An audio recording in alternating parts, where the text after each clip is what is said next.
If you took a poll of homeschooling moms and asked them what type of courses are they most nervous about teaching during the high school years, many of them would probably tell you science courses and math courses. And that's pretty natural. I mean, those are the kinds of subjects that tend to get pretty complicated as we move through the high school years. And I'm sure there were many of us who left our own high school years not big fans of our upper level math courses. So today I wanted to talk to you about a change that we had implemented last year with my son and that this year both of my students are doing, and that is moving to an all-online math program. So today I wanted to talk to you a bit about Shormann Math, which is what both of my kids use, the good and the bad, the things we like, the things we wish could be adjusted, and just present all of that information to you so you can make a decision about if that would work in your own homeschool.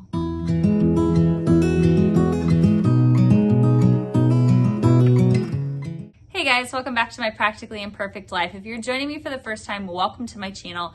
My name's Abby. I'm a homeschooling mom of two. I have an 11th grader this year and a 10th grader, and a little bit of background on how math has worked for our family. Now, we have been longtime fans of the Saxon method of teaching math, and I know there is this like strict divide on people who either love the Saxon method or you abhor the Saxon method. There seems to be like no in between there. But for us, for our family, and for how my kids learn, it has worked really well for us for many years. The whole idea with Saxon, if you're not familiar with it, is that information is taught in little chunks. So each lesson, you learn a small bit of new information, and then the homework problems that go along with that lesson will have several problems referring to that new material, but then the majority of the problems are actually taking you back and having you review concepts from previous lessons. And it's this whole idea that if you do this spiral review, you become more, fluent in how to do those math problems. You're able to solve them quicker. You really just absorb it and master it. And that has worked really well for my kids for many years. Now, we got to a point where they were starting to move up in their math courses, and I wanted to kind of move away from me just teaching lessons and be able for them to have some sort of a tutorial video to watch. And initially, we purchased the Saxon DVDs that went with the Saxon books. And the very first year I did that, I was like, oh, this was a bad idea, because the DVDs were literally just somebody reading off the same material that was in the textbook, like word for word, the exact same problems, the exact same verbiage. And I thought, well, that was kind of a waste of money. So then the following year, I discovered Dr. Shormann and his math courses. Now, he had what were called Dive Math tutorials, and these were tutorial videos that he had created to go along with existing Saxon math textbooks. So if your student was doing Saxon Algebra 1, you could purchase the Dive tutorials for Algebra 1. And he would teach the lesson and he would give practice problems, but he would teach it different from how it read in the book with example problems that were not ones that were in the book. So he was really acting like a real teacher, just really providing this new information and giving them lots of great examples on how to solve things. And that worked really well for us. And then I started to hear about his other math program. So he had actually developed his own curriculum called Shormann Math, and that was something that had kind of evolved from the Saxon method. It still has those key components of learning things in small chunks and having that continual review. However, it was revamped largely due to the change in how ACT, SAT tests were quizzing kids on math. There were some concepts and some skills that were needed for the updated tests that weren't necessarily included in the original Saxon textbooks that were written a couple of decades ago. And so my son was our guinea pig, so to speak. So we decided to have him do the Algebra 1 with integrated geometry course last year as a freshman. And so that course gave him a credit for algebra, but it also worked in geometry concepts along the way. So he earned a half credit in geometry. This year, he's taking Algebra 2 with integrated geometry. So he'll get an Algebra 2 credit and another half credit in geometry. So in just 2 years, he'll actually have 3 full math credits. Now, my daughter had actually done Saxon Algebra 1, just traditional Saxon with the Dive tutorials. She did Saxon Geometry with the Dive tutorials and Algebra 2. So this year as a junior, she's taking her first Shormann Math class, and that is pre-calculus. So we have had a chance last year with my son working through the program, and now with both of my kids utilizing it, to kind of get a feel for how the program works and what sort of things we like and dislike about it. Because with any curriculum, there are things that you're going to love and there are things you're going to be like, I wish that was better. So today I just wanted to take you through our thoughts on some different aspects of this online program. So the first feature of this program is the fact that it is very mobile. Every aspect of this program is online. The lectures are online. The reading assignments are online. All of the homework questions, all of the quizzes, all of the tests, everything is 100% online. And that is awesome because no matter where we are, my kids can do their math. We can take a laptop with us if we want to go to a library or if we're traveling.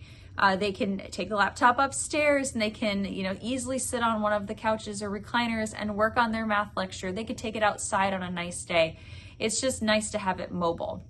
So that's really a highlight for us. Now, granted, if you have any issues with like connectivity, if you don't have great Wi-Fi or internet service in your area, that can create a bit of a headache for sure, because you can't necessarily get access then to the things you need. But overall, we find that the online nature of the course has been a benefit for us. Number 2 is how Dr. Shormann actually teaches the classes. I have sat down and watched some of the lectures over my kids' shoulders, and I find that he is fairly engaging as a teacher, which with math, that can be difficult. He'll pull in good real-world examples, images. He uses some different types of graphics in his lectures to try to keep it visually interesting, but at the same time, not overwhelming for the students. And I have seen that, through both the dive tutorials that we used and now with the Shormann Math courses. He also does teach everything from a Christian perspective. So he is constantly bringing in the fact that when we have math that makes sense and that is orderly, that's something that's been put in place by God for our benefit. And so it's nice to have that incorporated into a math course. Now, my daughter has said that he has a very soothing voice, and she goes, "Mom, if the lectures were any longer, I don't know, I might nap." So maybe the soothing voice kind of gets to my daughter at times, but overall, I think they've both really enjoyed having him basically as the teacher for their math courses. Now, each course is set up pretty similarly, which is something that we do like. Typically, the kids will do a couple of lessons, about 4 lessons, and then they will have a quiz over that section of lessons. And then within each lesson, there are different parts to the assignment. There'll be a section for them to read, usually rules and definitions that they should be trying to memorize, taking notes on. There'll be a video lecture for them to watch. And again, they're supposed to be taking notes. They're supposed to be working out the practice problems. They can stop, rewind, rewatch things however they need to, pause a video if they need time to take their notes. That is really nice to be able to do that, especially for my daughter who takes extensive notes on everything. And now if your student is not really big on watching videos and listening to lectures, there is a PDF or a textbook version of that lesson that they can read and take notes from as well. And then after those parts, they are supposed to do the practice sets. Now the practice sets do give them the option to do an attempt, and if they don't do well, they can redo that attempt. But basically when they go into a practice set, for each question, they will be given instructions on exactly how they're supposed to put in their answer. Now, this is the part where initially it got a little bit annoying because it'll have little details that your students have to read so they don't miss things. For example, if you have a problem that, let's just say the answer is 10 miles per hour, so 10 mph, and your student forgets to put a space between the 10 and the label, so not 10 space mph, but they just put 10 mph. That's going to be marked wrong. And if your student doesn't catch that in the instructions, then they're going to be a little frustrated that they got that wrong. And my daughter found that the first couple times that she was doing practice questions. Same thing if they miss where it says how many decimal places they're supposed to answer to, or whether or not they're supposed to answer as a whole number, as a decimal. So it's very important that your kids are really reading those instructions so they can answer each question. Now, one thing that we do like about the practice sets is that it gives the kids instantaneous feedback. They're going to see right away if they've got the problem wrong. The downside is that it's not going to tell them why their answer is wrong. It's just going to say your answer to the problem is wrong. Now they'll get a chance to answer again. They actually get 4 attempts for each practice set question to get the answer right. Each time it will deduct 0.5 points from the 1 point that question is worth. So if you get it wrong on the first attempt but get it right on the second, you get 0.75 points. If you get it right after 2 attempts, you get 0.5. If you get it right after 3, 0.25. And then if you still miss it after 4, you don't get any points for that problem. But they get that feedback right away. Oh, and I should probably mention that the practice sets and the quizzes are the ones that give you 4 attempts per question in order to try to get the answer right. Now, when you do the quarterly exams, you get 1 attempt at a question. It's either right or it's wrong. Now, you can choose to retake the entire test, or you can retake the entire practice set or the entire quiz, but then you're doing the whole thing over again from the beginning. Another nice feature that we like is the fact that for each problem, it will tell you which lesson it comes from, and it will have a link to an example problem that they can go back and kind of see, well, how am I supposed to set up this problem? Or they can go back and they can watch the lecture. It's all linked right there on the problems. One thing that we have not been big fans of is that there is no advanced access to a solution manual for me as the homeschool parent. In the past, when we've done the Saxon material, I have always ordered the solution manual, not just the answer key, but the solution manual, which provided detailed explanation on how to set up and solve each and every problem. So if my kids were working on a problem and they got stuck, I could reference that and say, okay, well, you got to here is the next step that we need to do in order to start solving that problem. Now, granted, we can look at the examples and try to figure out, where it is that they have mixed up things or have missed something, but it's not quite the same as having the solution to the actual problem that they're working on. Because sometimes problems, especially when you get up into like Algebra 2 and pre-calculus, sometimes those problems are a bit complicated. So that is something that, maybe more for me as the parent, that I wish I had access to with some sort of a solution guide in advance, so that way I could be there and assisting them in that way. Instead, you have to go all the way through the homework set and actually submit it for it to be graded before we can go back in and get the PDF solution to those individual problems. So that's something that I do wish would be a little bit different in that regard. Another feature of the program that I do like is that if we cannot figure out why an answer is wrong from looking at the examples, from watching the lecture, you can actually send an email to Dr. Shormann, letting him know what it was that we were working on, whether that was a test or a quiz or a practice set, and what is it that we tried, and show even a picture of an example of how we tried to work it out. He'll look at that and he'll respond back. He'll let you know, where you're wrong or where you need to make corrections, or give you advice on how to proceed with that problem. So it is nice to know that if I get stuck and I can't help them, and looking at the materials that have already been provided can't help us, we still have him as a resource that we can reach out to directly.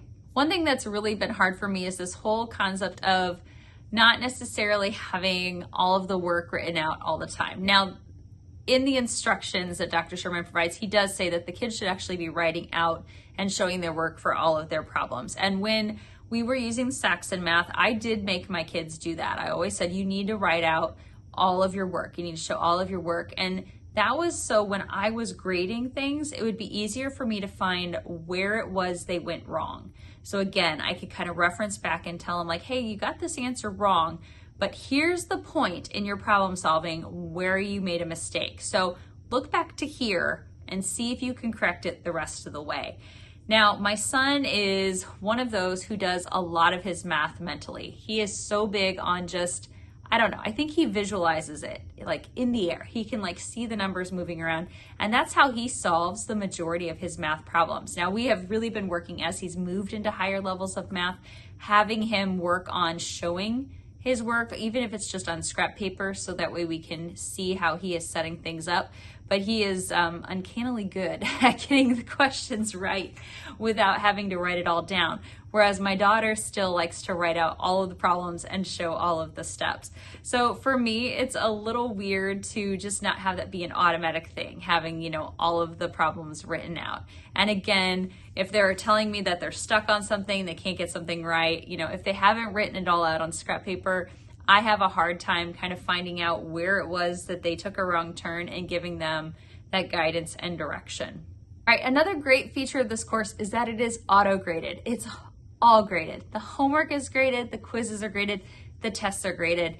I don't have to technically grade anything if I don't want to. I can simply log on to the course book and I can see exactly what my kids scored on every single assignment, and it'll break it down by points, based on how many points each assignment is worth, or it'll give me a percent grade. So I typically will enter percent grades into our grade book.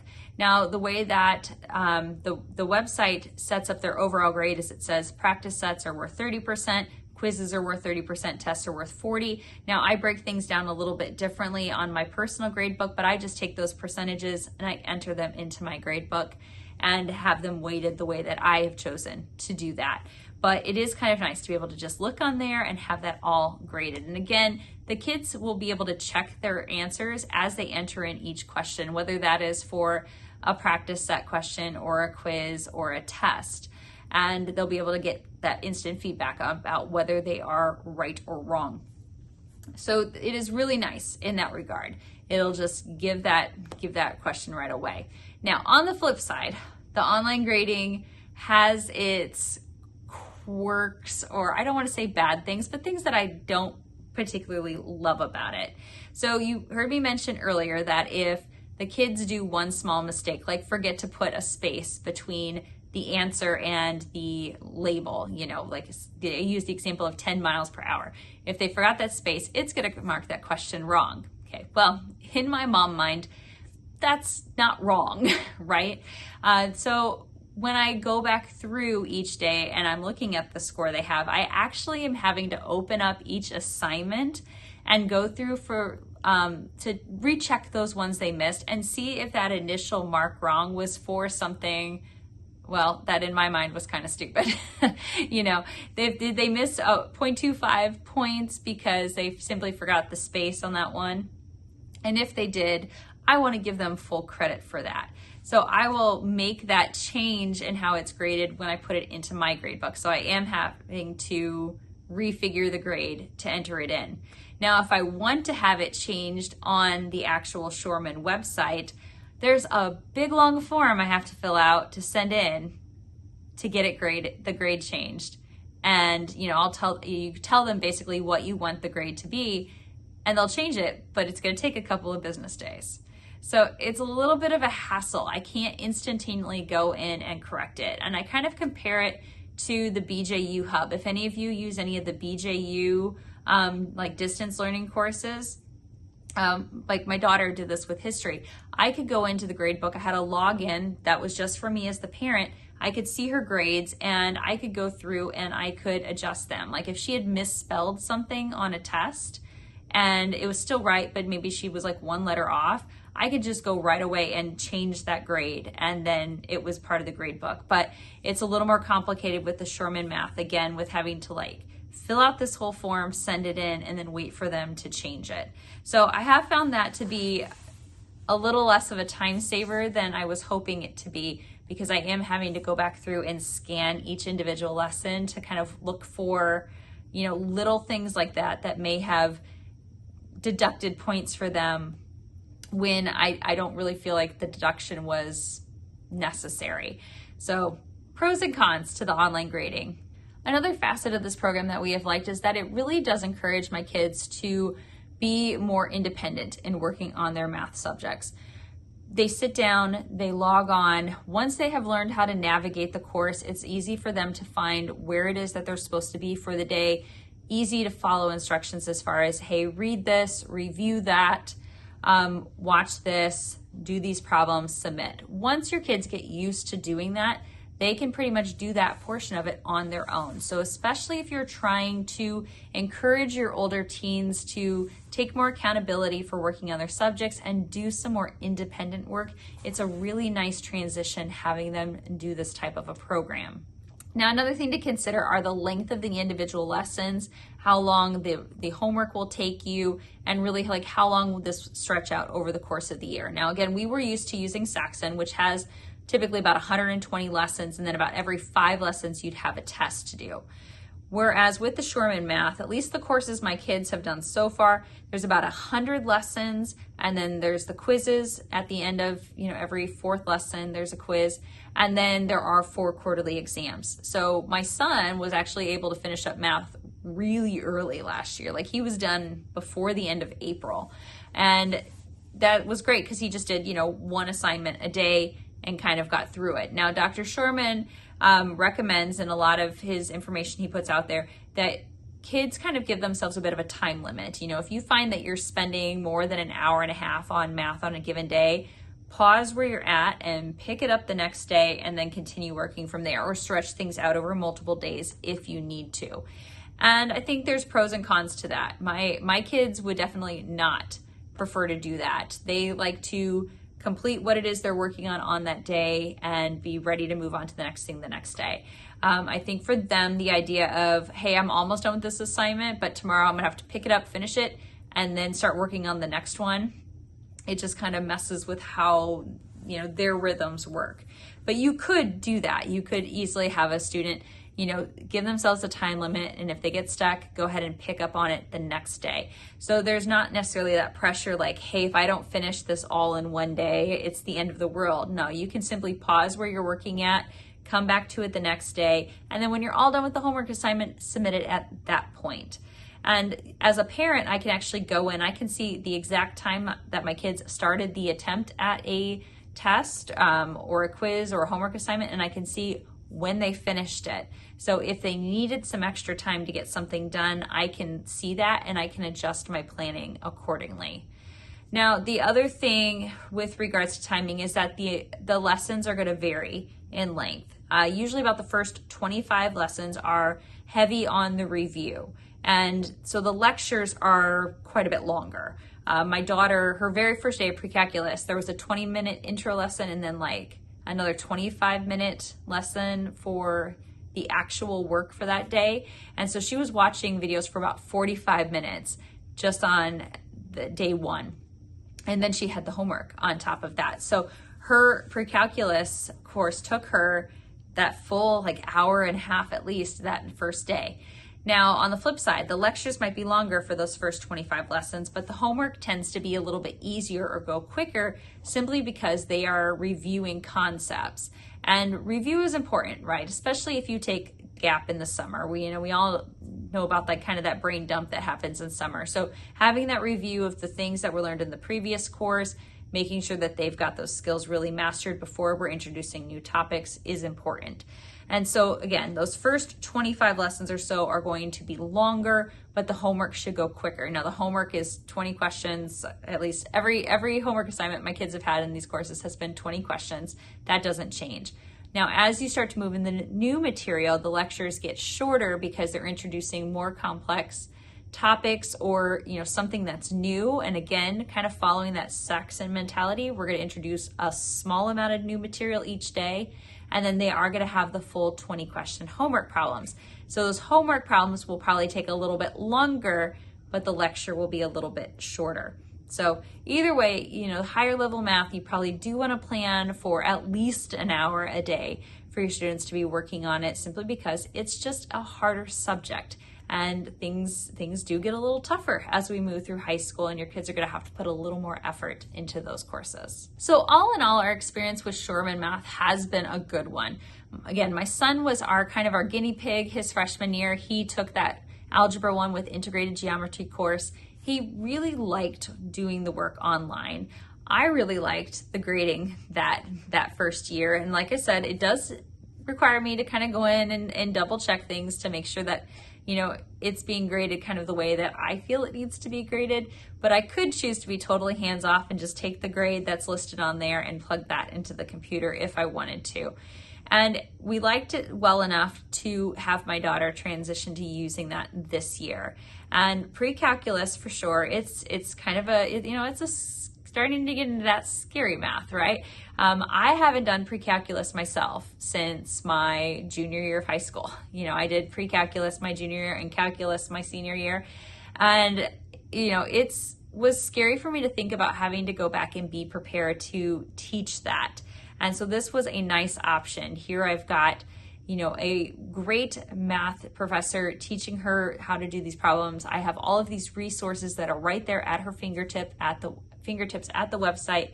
I can reach out to Dr. Shormann if we are really stuck and we need some extra help. And I can look at the lessons myself and kind of give myself a refresher so I feel more comfortable kind of helping her when she isn't quite sure what she needs to do. So all of those things have made us really happy that we've made this change over to using an online math program. And hopefully we will be able to continue utilizing that for the next couple of years as well. So hopefully this video gave you a better idea on how the Shormann Math programs work and some of the pros and cons of using these all online math programs. If you have any follow-up questions, please leave them down below in the comments and I'll be happy to try to answer those for you. If you enjoyed the video, don't forget, thumbs up before you go and consider subscribing so you can follow along with our homeschooling through high school journey. As always, thanks so much for watching, guys. Happy homeschooling.